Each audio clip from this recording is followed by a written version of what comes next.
کہ یا رسول اللہ وعلا آلک و اصحابک یا سیدی یا حبیب اللہ الصلاة والسلام علیک یا رحمت للعالمین وعلا آلک و اصحابک یا سیدی یا حبیب اللہ۔ چند باتیں آپ کے گوش گزار کر کے گفتگو سمیٹ لوں گا۔ دعا ہے اللہ حق بیان کرنے کی توفیق عطا فرمائے اور قابل عمل باتوں پر ہم سب کو عمل کر کے زندگی کی راہوں کو درست کرنے کی توفیق عطا فرمائے۔ ارشاد باری تعالیٰ ہے وَلَوْ كُنْتَ فَظًّا غَلِيظَ الْقَلْبِ لَانفَضُّوا مِنْ حَوْلِكَ، فرمایا محبوب اگر آپ کا دل سخت اور مزاج تند ہوتا تو یہ لوگ آپ کے گرد کبھی بھی نہ بیٹھتے۔ جب غزوہ خیبر ہوا تو کچھ لوگ پلٹ گئے، دوبارہ حضور کی خدمت میں حاضر ہوتے ہیں تو آپ صلی اللہ علیہ وسلم عفو درگزر سے کام لیتے ہیں۔ حاضرین مجلس، دین محبت سے پھیلا ہے، دین حسن اخلاق سے پھیلا ہے۔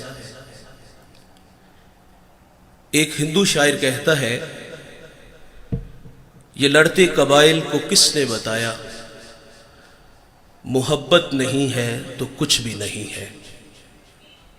کائنات کی چمک، کائنات کی رونق، یہ سب محبت کے دم قدم سے ہے۔ نبی رحمت صلی اللہ علیہ وسلم فرماتے ہیں تم میں اچھا وہ ہے جس کا اخلاق اچھا ہے، اور وہ اچھا نہیں ہے جس کا اخلاق اچھا نہیں ہے۔ حضور کی خدمت میں ایک خاتون کا تذکرہ کیا گیا کہ بندہ نواز صوم و صلات کی پابند ہے، لیکن اس کے رویے سے اس کا ہمسایہ اذیت میں ہے، تو فرمایا وہ عورت جہنمی ہے۔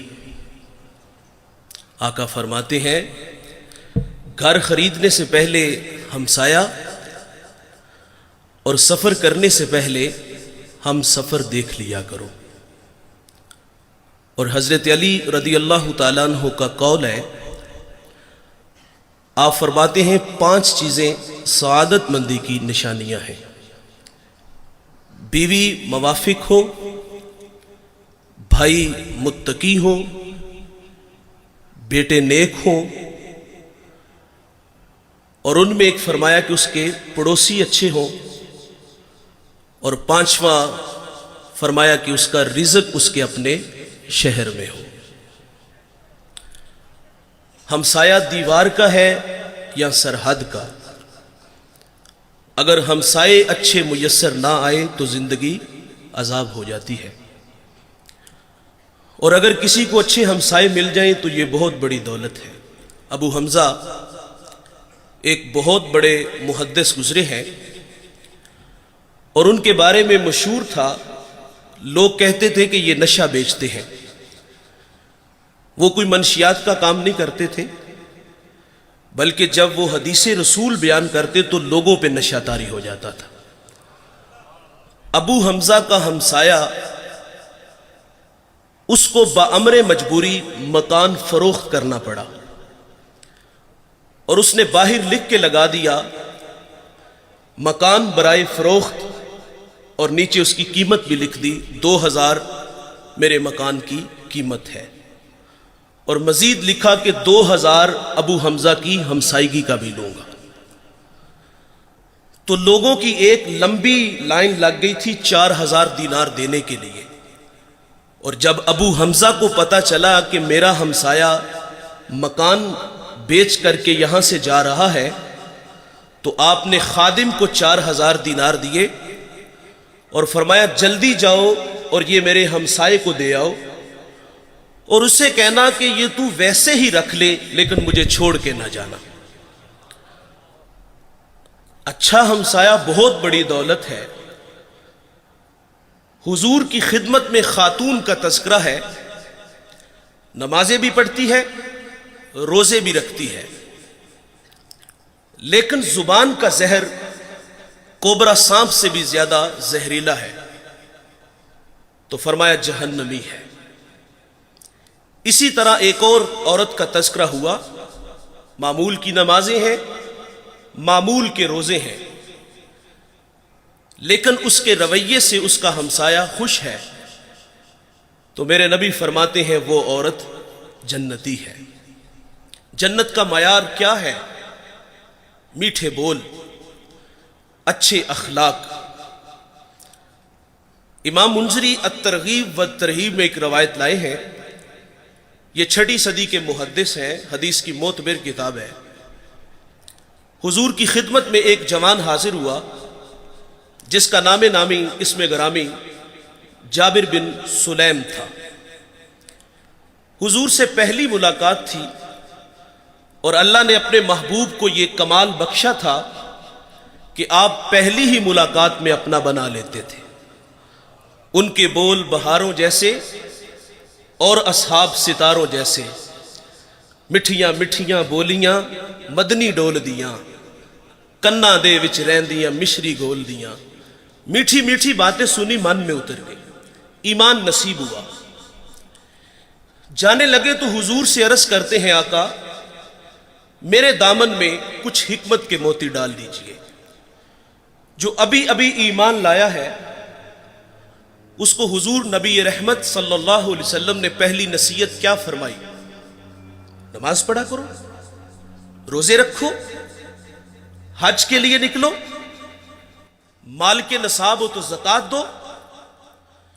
جو ابھی ابھی ایمان لایا ہے اس کو سب سے پہلی نصیحت یہ ارشاد فرمائی، لا تسبن احدا، فرمایا جابر کسی کو گالی نہ دینا، اس کو اخلاق سکھائے۔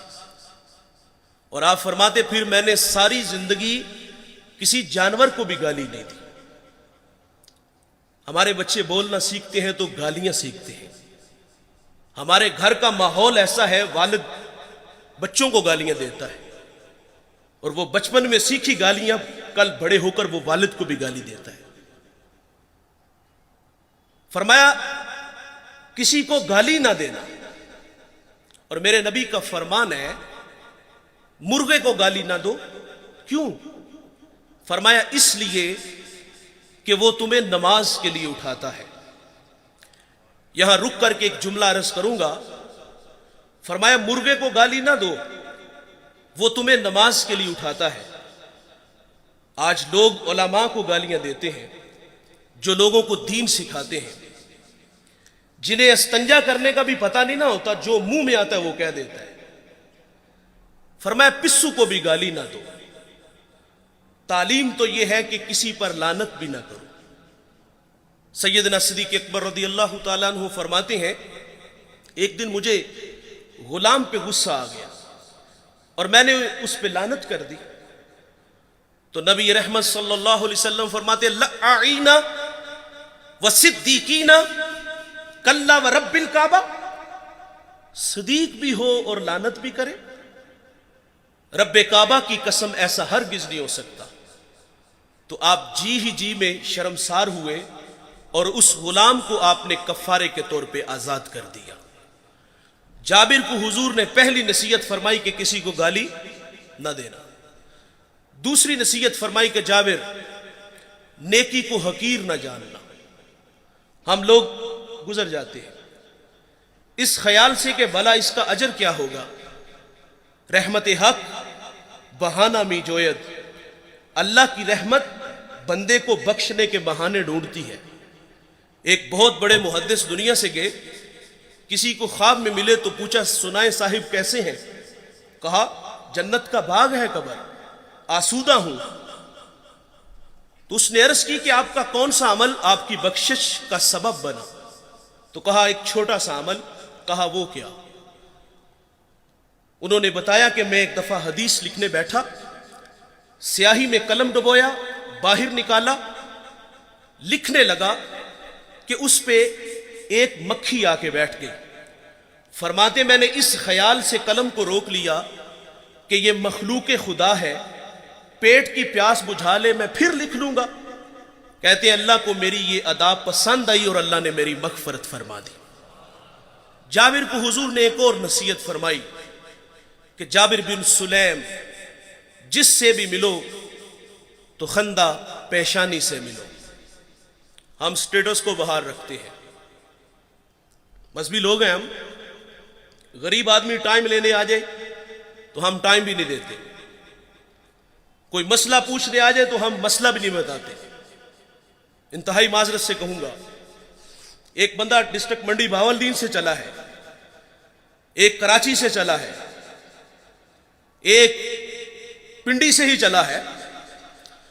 وہ لمبا سفر کر کے ہمارے پاس آیا ہے اور اس کی حیثیت کو دیکھ کر تسبیح دے کے مسجد کی نکر میں بٹھا دیا جائے کہ یہاں بیٹھ کے وظیفہ کرو. دیکھیے ہم جب کسی کے ہاتھوں میں ہاتھ دیتے ہیں تو وظائف کی کوئی کمی نہیں ہوتی. 1.25 لاکھ مرتبہ پہلا کلمہ پڑھنا ہے, درود پڑھنا ہے, استغفار پڑھنا ہے. ایک وظیفہ ختم ہوتا ہے تو دوسرا ملتا ہے. وظائف کی تو کمی نہیں. وہ تو کوئی کندھا تلاش کرنے آیا تھا کہ جہاں سر رکھ کے وہ روئے. وہ من کا کوئی دکھڑا کہنے آیا تھا, لیکن اس کو نظر انداز کیوں کیا گیا کہ اس کے پاس صرف آنے جانے کا کرایہ ہے. وہ واصف علی واصف کہتے ہیں تسلیم کے بعد تحقیق گمراہی ہوتی ہے. اس نے تو دل سے اپنا کہا تھا اور وہ جو ہے وہ عقیدت میں بیٹھ کے وظیفے میں مشغول ہے, لیکن اچانک اس نے اپنی آنکھوں سے ایک منظر دیکھا کہ ایک کلف لگے کپڑوں میں آیا اور اس کے آگے پیچھے خدام ہے, اور وہ سیدھا حجرے میں چلا گیا اور اندر سے آواز سنتا ہے کہ آپ کسی کے ہاں پیغام بیچ دیتے تو میں خود ہی آ جاتا. بتائیے اگر یہ رویے ہمارے ہوئے تو لوگوں کو دین کہاں سے ملے گا؟ اور جو باہر بیٹھ کے وظیفے میں مشغول تھا اس کے دل پہ جو نشتر اور تیر چلے اس کا مداوع کس نے کرنا تھا؟ جس سے بھی ملو تو خندہ پیشانی سے ملو. آپ اپنے ملازم سے اس طرح بات کیا کرو جس طرح اپنے بیٹے سے بات کرتے ہو. میرے کریم آقا صلی اللہ علیہ وسلم عید کے دن عیدگاہ کی طرف تشریف لے کے جا رہے ہیں. سریرا کھلا میدان آیا, بچے عید کی خوشیوں میں مسرور تھے, لیکن ایک جانب عجیب تماشا تھا. ایک بچہ ہے, تن پہ جو پیرہن ہے وہ پھٹا ہوا ہے, آنکھیں نمناک ہیں. حضور گزرے کے اس بچے کو دیکھا تو قدم رک گئے اور فرمایا بیٹے آپ کیوں رو رہے ہو؟ شاید کہ وہ حضور کو پہچان نہ سکا.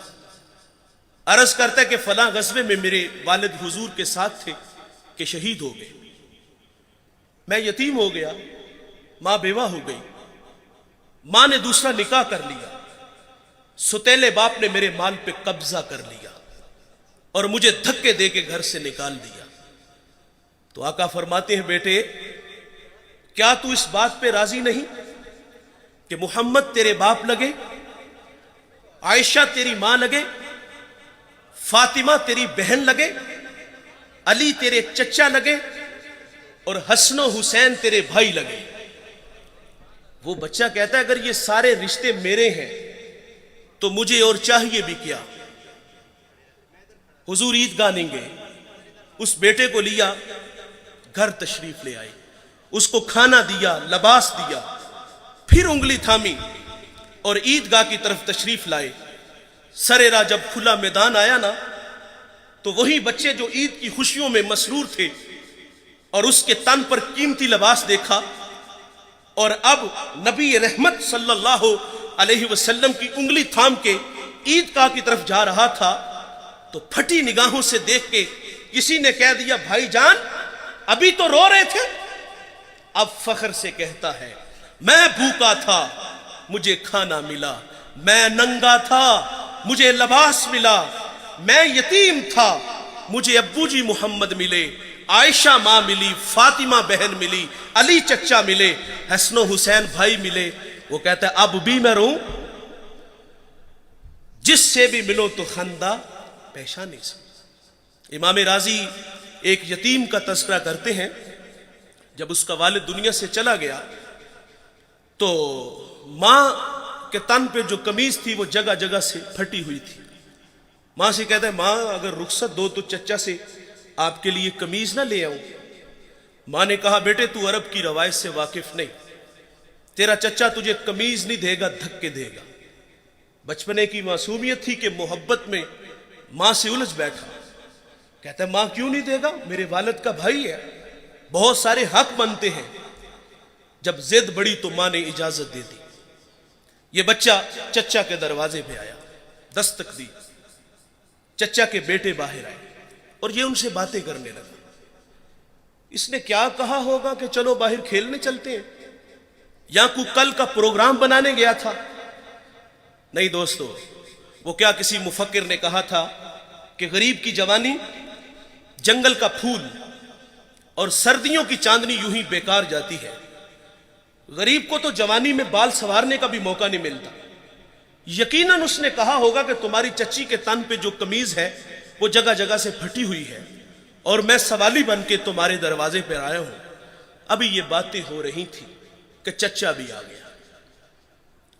چچا نے بھتیجے کو دیکھا تو کیا بچھڑا بھائی یاد آ گیا؟ نہیں. کیا آنکھیں نمناک ہوئیں؟ نہیں. کیا دل میں کوئی گداز اترا؟ نہیں دوستو. کیا شفقت کے لیے اس نے بازو پھیلائے؟ نہیں میرے بھائی. اس نے اپنے بچوں کو کمرے میں بھیجا اور یتیم کو دھکا دیتے ہوئے کہتا ہے منحوس پلٹ جا، کہیں تیری نحوست کی وجہ سے میرے بچے یتیم نہ ہو جائیں. آپ گینا دل ٹوٹ گیا، آنکھوں سے آنسو بہہ نکلے. آقا فرماتے جب یتیم روتا ہے تو اللہ کا عرش بھی کانپ اٹھتا ہے. یہ دکھتا ہوا دل لے کے واپس پلٹا. سرے راہ حضور کے غلام سے ملاقات ہوئی. اس نے کہا بچے کیوں رو رہے ہو؟ کسی نے مارا؟ کسی نے دل دکھایا؟ کہا ہاں، مجھے عرب کی تلخ ہواؤں نے رلا دیا، میں یتیم ہوں، دھکے کھا کے آیا ہوں. تو کہا بیٹے گھبرا نہیں، اس دنیا میں وہ آ گیا ہے جو دکھیوں کے دکھ بانٹتا ہے، جو بے سہاروں کو سہارا دیتا ہے. وہ نبیوں میں رحمت لقب پانے والا، مرادیں غریبوں کی بھر لانے والا، وہ اپنے پراؤں کا غم کھانے والا، مصیبت میں غیروں کے کام آنے والا. کہا میرے نبی محمد دنیا میں جلوہ گر ہو چکے ہیں، اس وقت حرم میں بیٹھے ہیں، جاؤ جو مانگو گے وہ عطا کریں گے. یہ بچہ گھر آیا. ماں نے کہا بیٹے تجھے منع کیا تھا. کہا ماں تو نے سچ کہا، لیکن ماں عرب کا معاشرہ ابھی اتنا بھی بے رحم نہیں ہوا. سنا ہے ماں ایک ایسا ہے جو جھڑکتا نہیں، ایک ایسا ہے جو جھولی بھرتا ہے. ماں کہتی بیٹے وہ کون ہے؟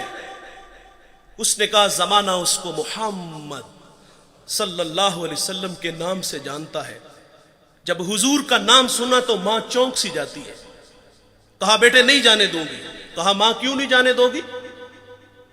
تو والدہ کہتی سنا ہے جو اس سے ملتا ہے وہ اپنی باتیں بھول جاتا ہے اور اس کے دین دھرم کو قبول کرتا ہے. اس نے کہا ماں میں نے قمیض لینی ہے، دے دیں گے ٹھیک، نہیں تو لوٹ آؤں گا. یہ بچہ حضور کی خدمت میں حاضر ہوا. اس پہ کچھ تقاضے بنتے تھے، مانگنے کے کچھ آداب ہوتے ہیں نا.